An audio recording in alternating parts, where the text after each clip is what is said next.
12 no and abstentions. I understand 10 were black Democrats.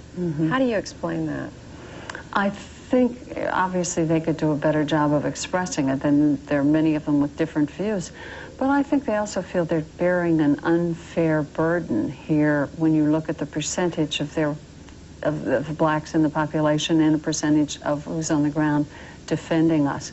And I think that there's a lot of that mixed in. This is a country where the president vetoed the Civil Rights Act, where they tried to undo the scholarships for young men and women going on to college. And I think that they were really kind of rankled by some of the president's policies. He's willing to commit them to war, but not open doors for them to other ways. Well, Congresswoman Schroeder, we thank you for being with us. Government to retaliate against Iraq, but we have learned, Garrick, NBC News has learned, we were told by a military source that Israel will not retaliate.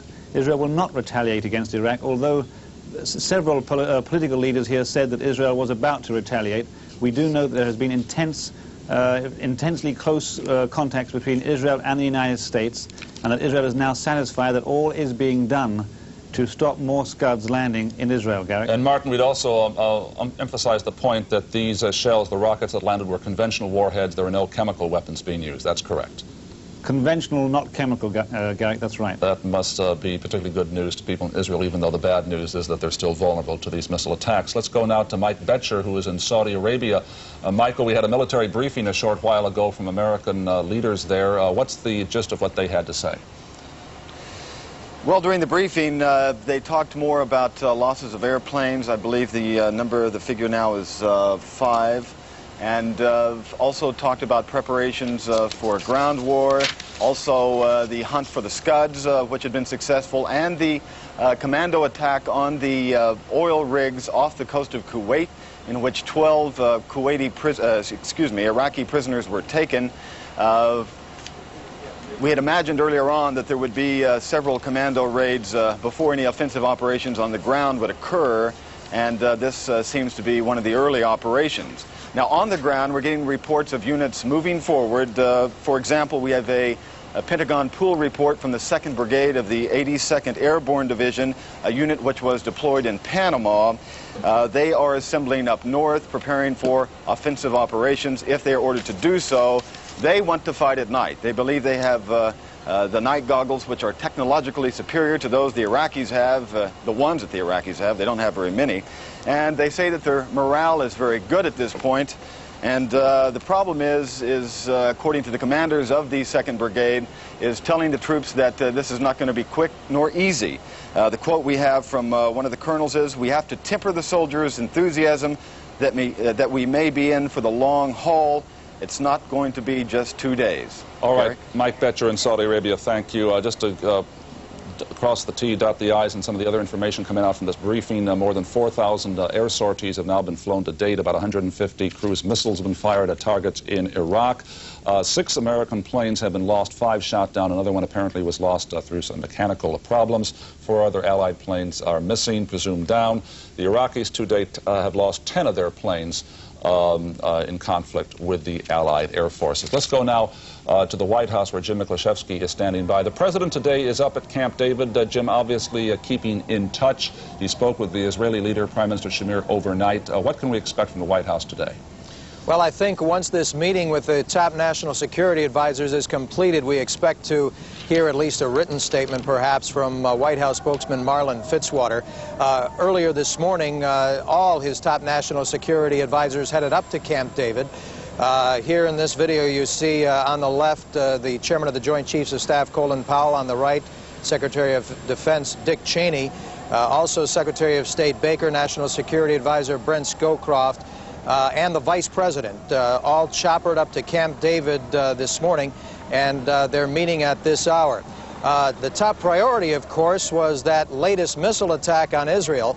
In that telephone call from the president to Israeli Prime Minister Yitzhak Shamir, the president tried to assure the Israelis that the United States and the coalition were doing everything militarily to wipe out those missiles.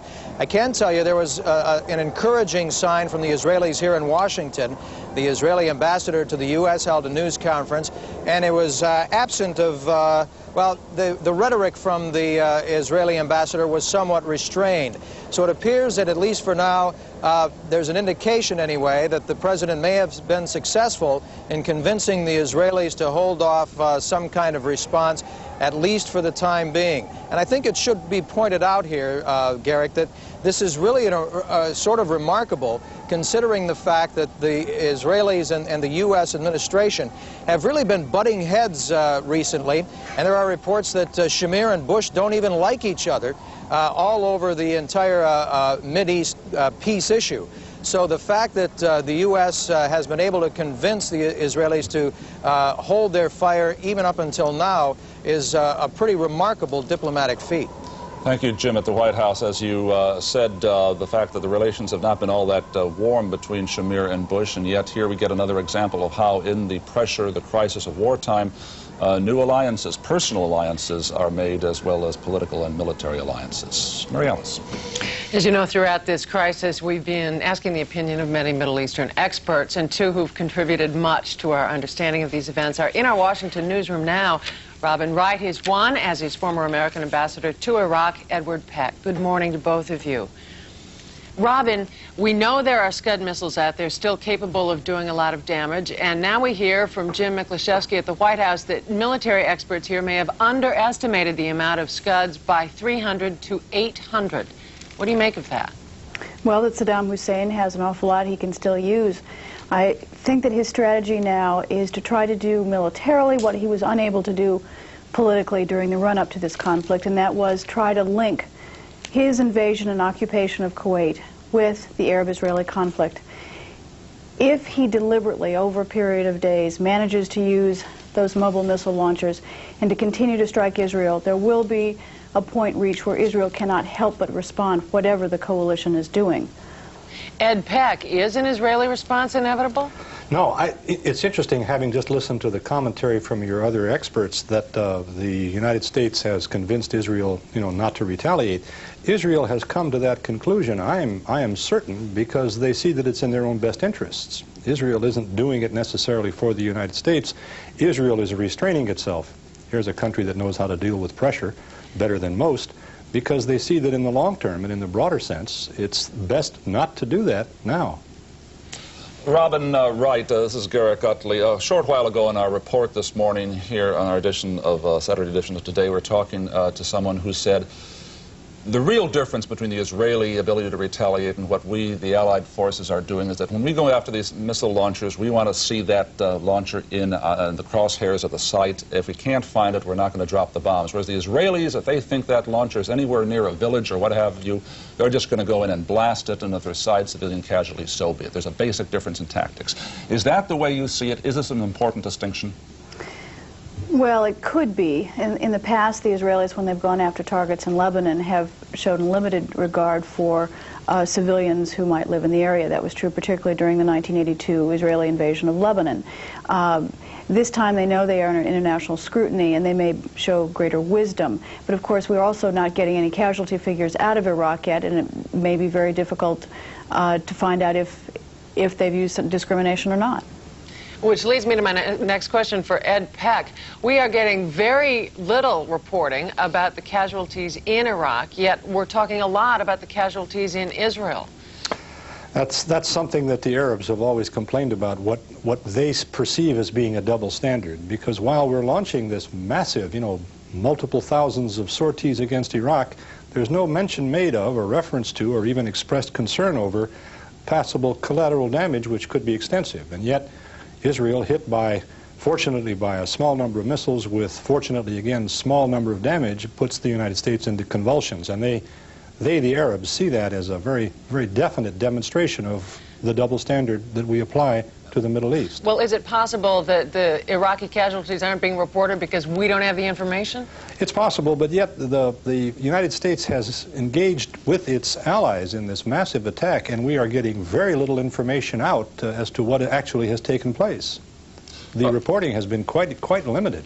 Ed Peck, the Iraqi government does put out some information. They're claiming more than 60 planes have been shot down. They'll probably come out with civilian casualty figures, too. Can we put any really credibility in these reports? How should we react to them? Well, I remember the studies that came out at the end of World War II when we, and the United States and the British, launched those massive campaigns over Europe, and we destroyed far more German aircraft than the Germans ever had. That's the fog of war, which is always mentioned. If a plane goes down and 12 different people see it going down, they can each report it, and it comes out as 12. I think our facts are going to be a lot closer to the reality, rather, our reports, than those from the other side. Okay, thank you very much, Ed Peck, Robin Wright. And we're back in a moment with more on this special Saturday edition of Today. Will serve only a maximum of 1 year from the point at which they were called to active duty. So what that means is that someone called up under the old authority in August, you know, we're saying we won't keep them beyond a maximum of August of this year. Any questions on that? Yes, sir. Are there any considerations for hardships? Because a lot of these people are single parents, people who have other jobs in the military just cannot, you know, provide enough income for them. Will there be any